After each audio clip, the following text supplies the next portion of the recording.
साम्राज्य न्यूज, सामान्यांचा असामान्य आवाज। 19 वर्षाखालील खेळाडूंचा महाराष्ट्र विरुद्ध सिक्कीम क्रिकेट सामना 3 डिसेंबर रोजी पार्क स्टेडियमवर होणार आहे। त्या पार्श्वभूमीवर महापालिका आयुक्त पी शिवशंकर यांनी पार्क स्टेडियमची पाहणी केली।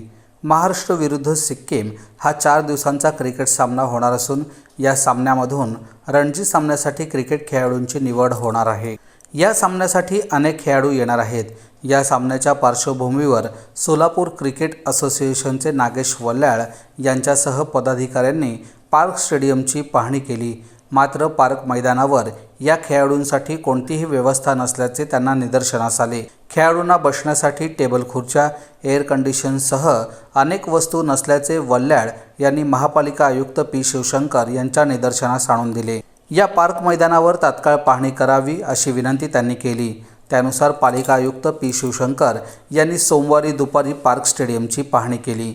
यावेळी त्यांनी 4 दिवसात पार्क मैदानावरील सर्व अधुरी कामे पूर्ण होतील, तसेच सर्व सुविधा उपलब्ध करून देण्यात येतील असे आश्वासन दिले। त्यानंतर पुन्हा एकदा 4 दिवसांनी आपण या कामाची पाहणी करू असंही आयुक्तांनी सांगितले। सगळं ड्रेसिंग रूम वगैरे सगळे तयारी होती, पण स्वच्छता नव्हती। एसी वगैरे आहेत पण बसवले नव्हते आणि सर्व हे 2-3 दिवसात त्यांना कंप्लीट करायचं सांगून आलेले आहेत आणि ते कामाला लागलेले आहेत। 2 दिवसात पूर्ण स्वच्छ आणि व्यवस्थित होईल। आम्ही पण जातीने लक्ष देत आहोत।